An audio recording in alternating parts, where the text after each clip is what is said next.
Hello, everyone. Good afternoon, and welcome back to another episode of Aquarium Online Academy. My name is Sophie, and I am one of the educators here at the Aquarium of the Pacific.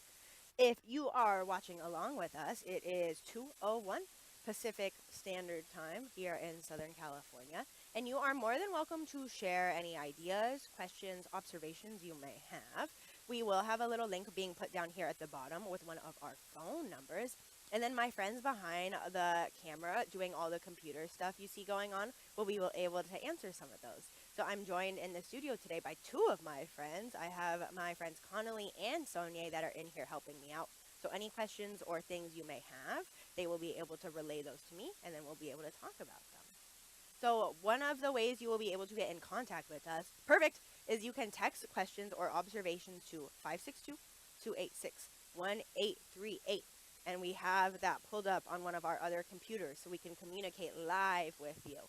And then if you are watching after the fact, but still have things that you would like to share, ask, or anything else, we have an email. It is live@lbaop.org that you are more than welcome to use, because I know that we have this one as well. But yeah, feel free to text those questions or observations to that number that we have as well. Okay, so with that being said, we have a very cool topic that we will be talking about today. But before we do that, I would like to warm up our observational skills. And the reason why is because observations are a very easy and kind of low entry point way for scientists to start recognizing patterns, to identifying things around them, to beginning some of their wonderings, which then go on to shape things that they are interested in or research about. So, making observations is a very important and crucial part of the scientific method. So, making observations are just talking about anything we can see with our eyes, anything we can sense with any of our other senses, and just kind of making sense, I guess, of the surroundings and habitats around us. So, I'm going to go ahead and step off screen, and I want you to take a couple of moments to make some observations about some of the things you see. Now, we are watching a live cam from one of our exhibits. So that means if I went and jumped into this exhibit right now, we would all be seeing sort of a similar view. Or if I walked out of my studio here, up a couple flights of stairs, I would be seeing the same animals moving around in there that you are also seeing right now. Now, what's really cool is that this website is powered through explore.org.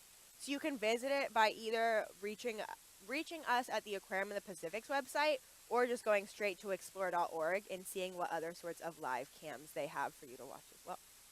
Okay, so I know that when I'm making an observation, something that I notice kind of over here, I saw a couple of different types of fish that were kind of blue.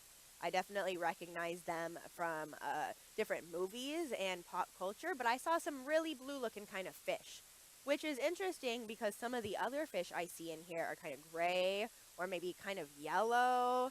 Let's see if we can see any other types of animals. I know there's a whole bunch of fish. Oh, one that has like a little horn coming out of its head almost. Ooh, I see a shark up here.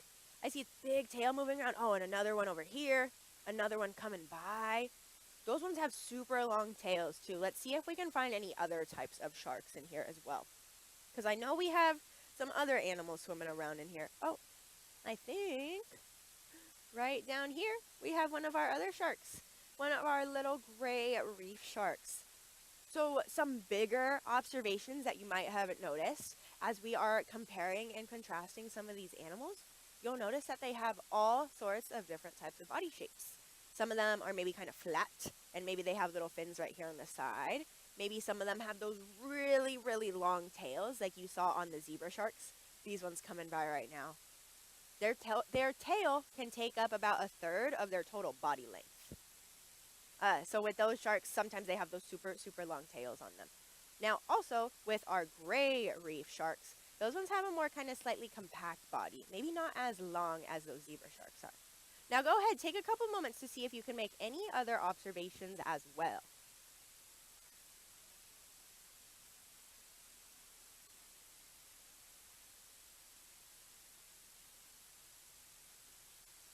All right, and actually continue making those observations for just a moment as I try to fix my microphone as well.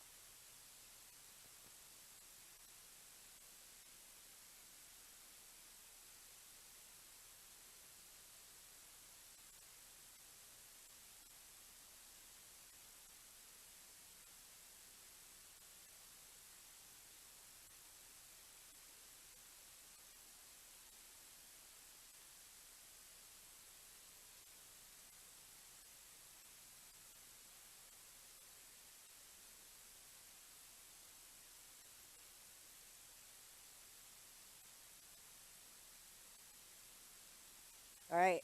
Have you been making any more observations? Have you noticed anything else?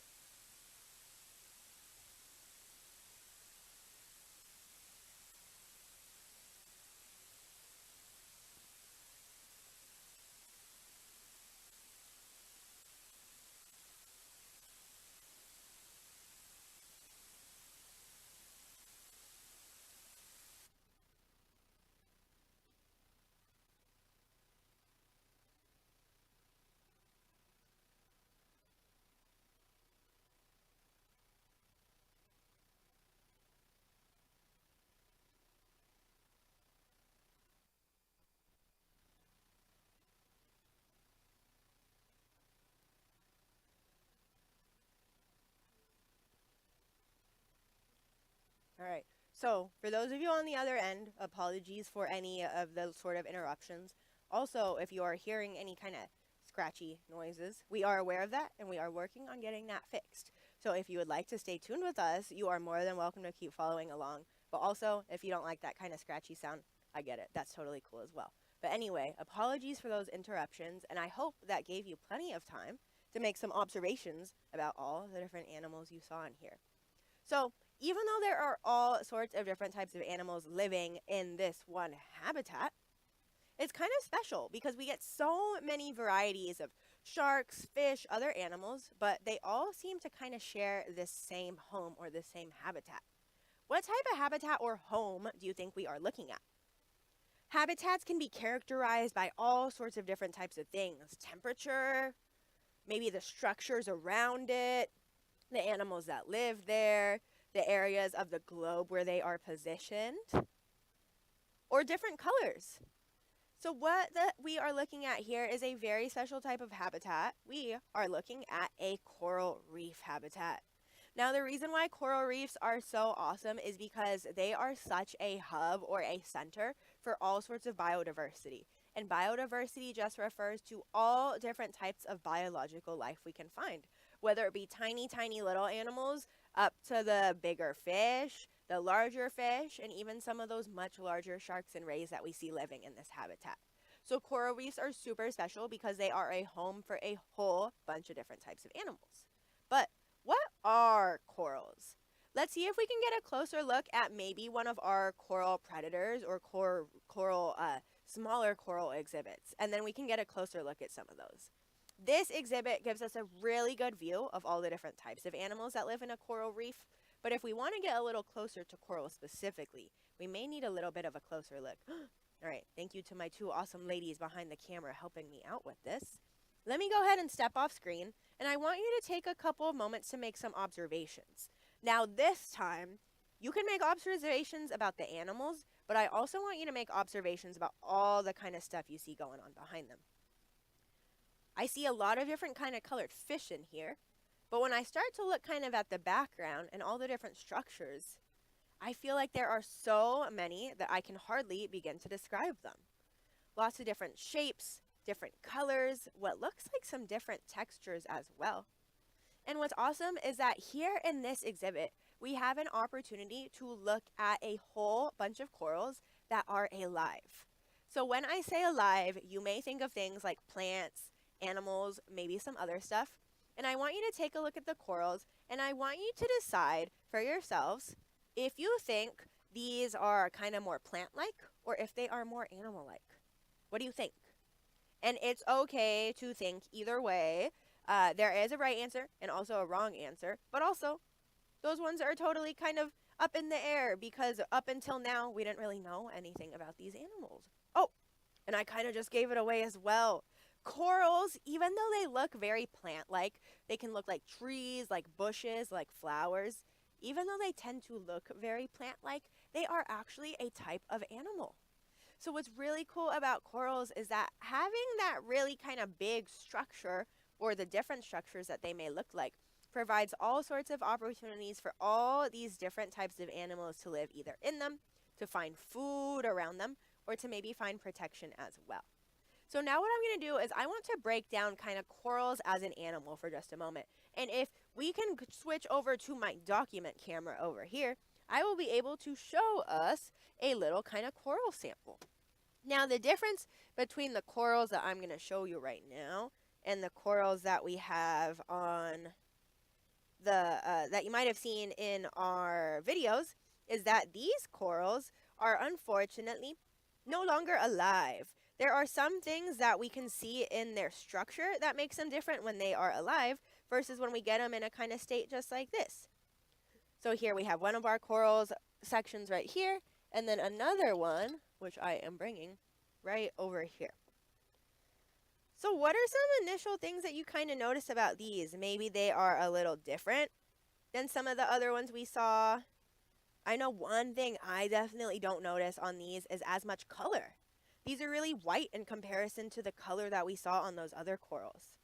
Now, what are other things that you notice about the structure? You may not be able to tell through the screen, but when I feel these, they feel a little rock-like, maybe a little bit more chalky compared to like super hard rocks. But if we take a close look at this kind of branchy coral right here, does anything else kind of come into view? For those of you that have, what is it, like tryptophobia or the fear of holes, you may really, really dislike this stuff, and that's totally fair. And that's because here in these corals, you see all sorts of types of tiny, tiny little holes. What do we think those holes could be used for? Do we think anybody's living in them, or maybe kind of protecting themselves in them? Or maybe we're curious about where the color went and why it's not here in these corals anymore. So what we have here is a nice kind of calcium structure in the rocky structure of corals. Now, corals are sort of like hotels and also apartments in a couple of different ways. A lot of animals like to live on or around coral reefs, just like in an apartment or a hotel. But with corals specifically, all those tiny, tiny little holes you see are places where algae used to be living in them. So corals are a type of animal that have a very, very special type of algae living inside of them, and it is called zooxanthellae.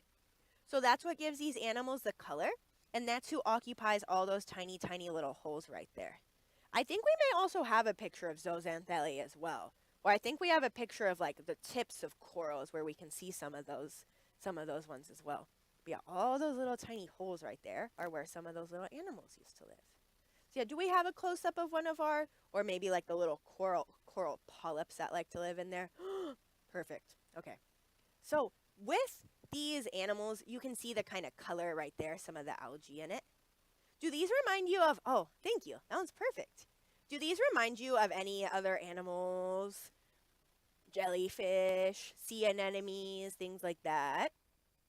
Oh, thank you. Yeah, because I cannot spell zooxanthellae that well. So thank you for having that up there. So do these remind you of any other animals? Do you see any kind of like similarities with them? I know when I look at this animal, I am reminded of one of our sea anemones, which is a type of boneless animal that has all these little sticky tentacles that stretch out so they can grab stuff with them. Now, corals are actually in that same kind of group and family, and I don't know the taxonomical things, but they are related to jellies and sea anemones. They are a type of animal called cnidarians. So what these animals are a boneless invertebrate, which means they don't have a backbone, and all these little algae live inside of those corals you see, and they stick out all these little antennas and wait for things to come by, whether it be different types of plankton, whether it be other stuff, and they are able to kind of grab some of those as well. So that's how we get coral as an animal. Now, what's really interesting about corals is they take a very, very, very long time to grow.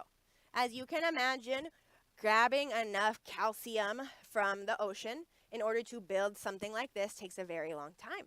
So when you see those giant, giant corals and even things like maybe the Great Barrier Reef, those are reefs that have been alive and growing for thousands of years. And it took them that long to get to that particular size and shape.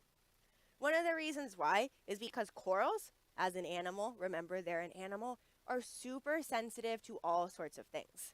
They can be found in nice tropical areas, and that's because a lot of these animals rely on sunlight for photosynthesis and also being able to have more food readily available, because other animals are kind of close to the sunlight as well. So these animals really need sunlight, and they are also super sensitive to any temperature changes or fluctuations. they're also really sensitive to any pollutants in the water. So if there is anything like particles or oil or things like that floating around in the water, that can really harm these little creatures.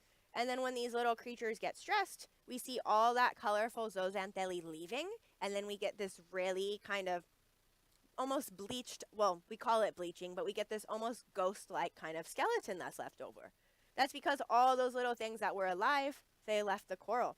And when all those little things leave the coral, a lot of other things leave those coral reefs as well, like some of those larger animals.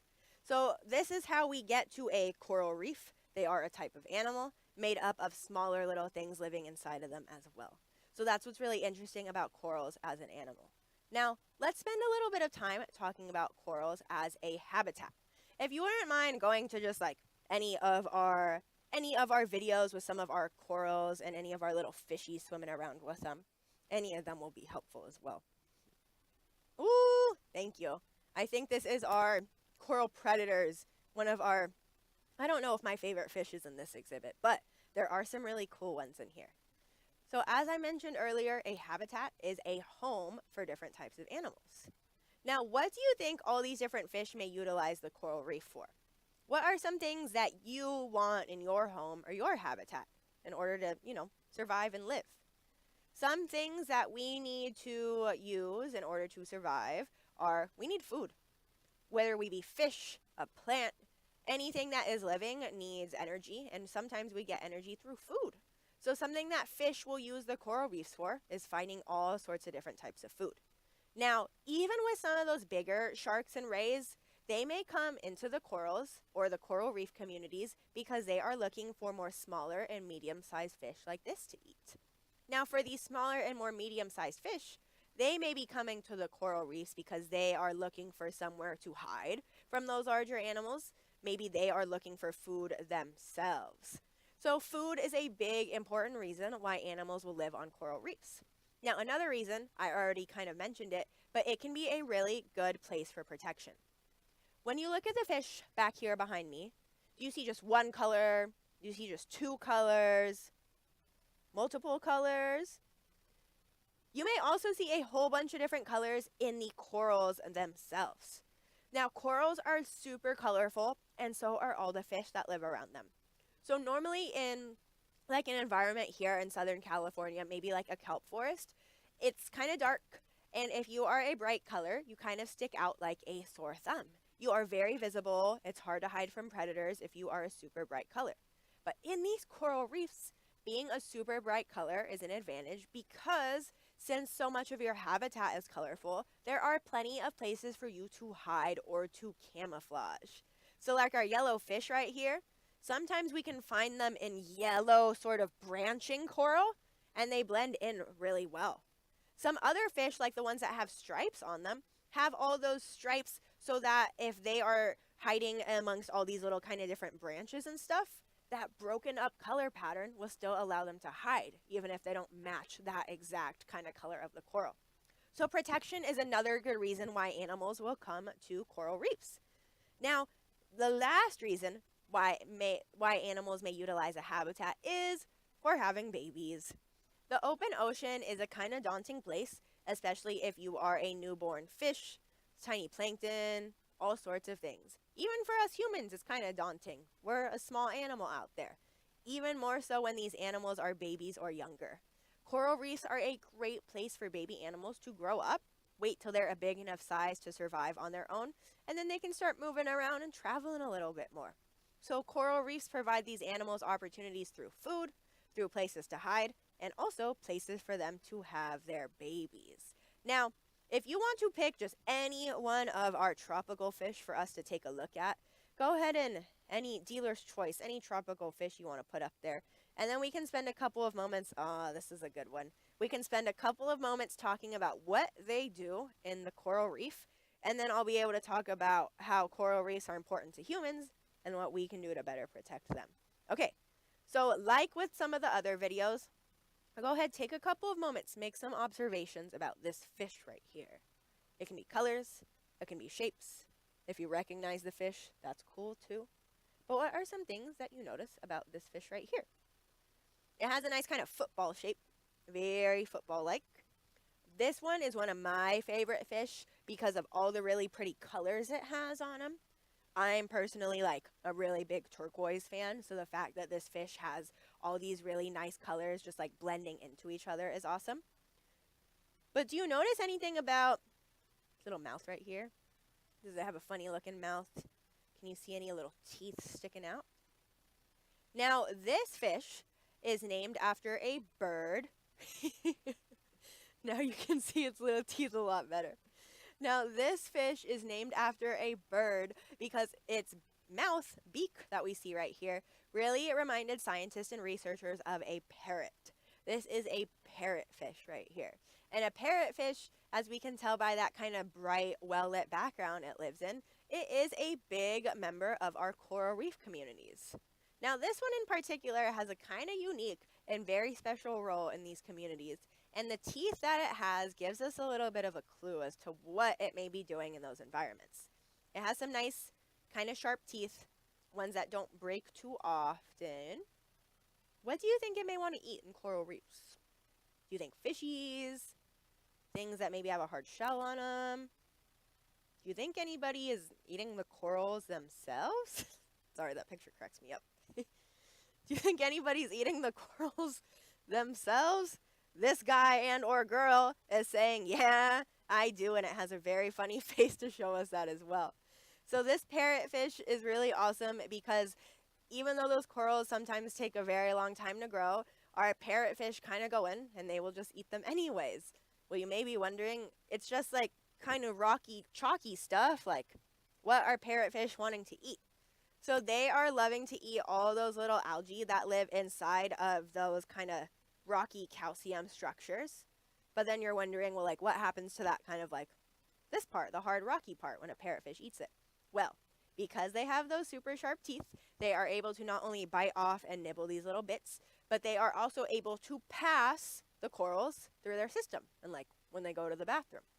So parrotfish are notorious because they will eat corals, and then when they poop out the corals, we are left with those beautiful white sandy beaches that I have not had the luxury to enjoy quite yet, but some of you may have.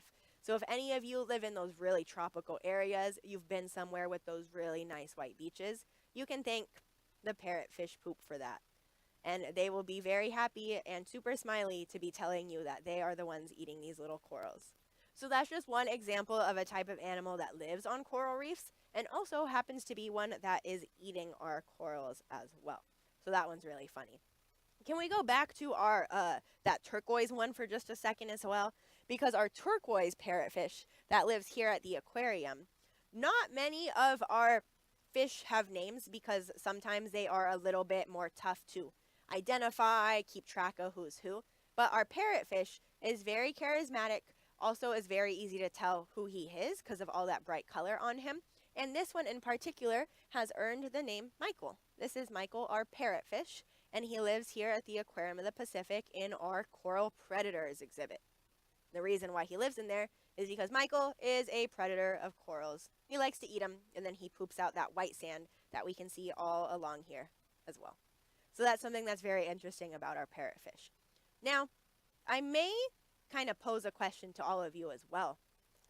Also, if we could go back to any of maybe our Tropical Pacific live webcam, that may be a good one. And while we're doing that, I kind of want to turn it over to you, and I want you to think of, or maybe start thinking of, what do you think we as humans utilize the coral reefs for? What do you think they help us with? Or maybe, what are some things that we as humans are doing that can be negatively impacting these coral reefs? A couple of different questions for you to start thinking about conservation and our role and our influence on some of these animals. So, I'll answer that first one.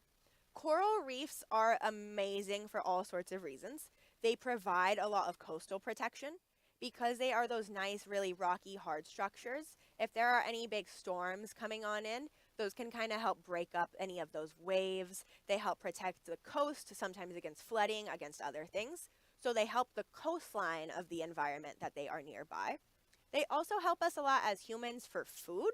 They give us personally a lot of food that we can eat in these environments. I know it sounds a little morbid talking about eating fish as we're talking about them, but we recognize that fish is a very sustainable source of protein, often more sustainable than other things we may like to eat. So being able to utilize coral reefs for either our personal use or economic benefits is something that's very important. So fisheries provide a lot of jobs, they provide food, they provide economic opportunities for the areas around them. But something else that's really awesome is that coral reefs provide a lot of money and economic benefits through tourism. Tourism, having people come to these maybe remote areas, places they may not have been before, and allowing locals and people there to kind of show them their waters. That's also something that's really awesome for not only the economy, but us as humans. Being able to connect with another human, being able to have them share their passion about the areas that they live in, that's something else that's very cool as well. So a lot of economic benefits. Also, in terms of what coral reefs do for the entire ocean as a whole, they are super, super, super powerful. So coral reefs as a habitat take up about less than 1% of the Earth's surface. So not even 1%, less than 1%. And so that means the amount of space they are covering in terms of the entire globe. So less than 1%, right? And that number can kind of fluctuate or change depending on what we are doing to better protect them. So less than 1% of the Earth's surface is covered by corals, but what percentage of life or marine life do you think relies on them? Do you think like maybe just like a little bit of marine life revolves around the animals here? Well, about 25%, about a quarter of all marine life, all around the ocean, in all of our waters, rely on coral reefs. So that's a really big deficit between the percentage of what they cover, which is less than 1%, versus the amount of animals that rely on it, which is a quarter of all animals that live in the ocean. So that's really important because as we learned, animals use these habitats for all sorts of things. Humans use these habitats for all sorts of things. And humans and animals alike really rely on the health and stability of these coral reefs. Now, as I mentioned earlier, corals are extremely susceptible to any changes in the water. They are kind of delicate, and that's why in exhibits like this, with so many other animals living in here, you often see fake or artificial coral. That's because when we are caring and making sure all the conditions are right, sometimes it's tough in really, really big exhibits like this to also make sure that the corals are doing well. So whenever you see corals that are alive, they are typically kind of fuzzy because all those little polyps are sticking out of them. And in things like this, they are typically artificial or synthetic. And that's because it just allows us to give better quality of care to all the animals that live in here, while also making sure the corals in another exhibit are doing really well. Now, the reason why corals and the areas around them are susceptible to threat is because we as humans, we love using greenhouse gases. We use those to power all sorts of things, our cars, AI, all sorts of things. And so when we burn those fossil fuels, they don't really go anywhere out of our atmosphere. They kind of just stay in there and they make all the earth a little warmer, kind of like a heat trapping blanket. Now, the reason why we should care about this, even though corals live on the other side of the world, is because a quarter of all marine life relies on them. So if we lose our corals, we may also have a really good chance of losing a quarter of all that marine life. And we have seen some evidence of that in different areas where corals are bleached.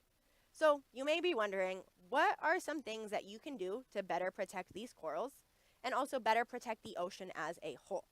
Well, luckily, you are doing one of them right now. You are listening, participating, and learning a little bit more about coral reefs and some of the animals that live in them. So that's a good first step. Another thing you can do too is to communicate and educate the people around you about the beauties of these environments, how awesome they are, and also all the benefits they provide us as humans and our fishy friends. Now, for those of you that are wanting to take it a step further, some of the things you can do involve cutting down on energy use and fossil fuel use whenever you can. Maybe it's carpooling with friends, maybe it's riding a bike if you are able. But there are really fun ways that we can do good while also having fun at the same time. Now, one last thing that I'd also recommend too is even though these habitats are oftentimes on the other side of the Pacific from us, things that we do here on land still have an impact in these areas.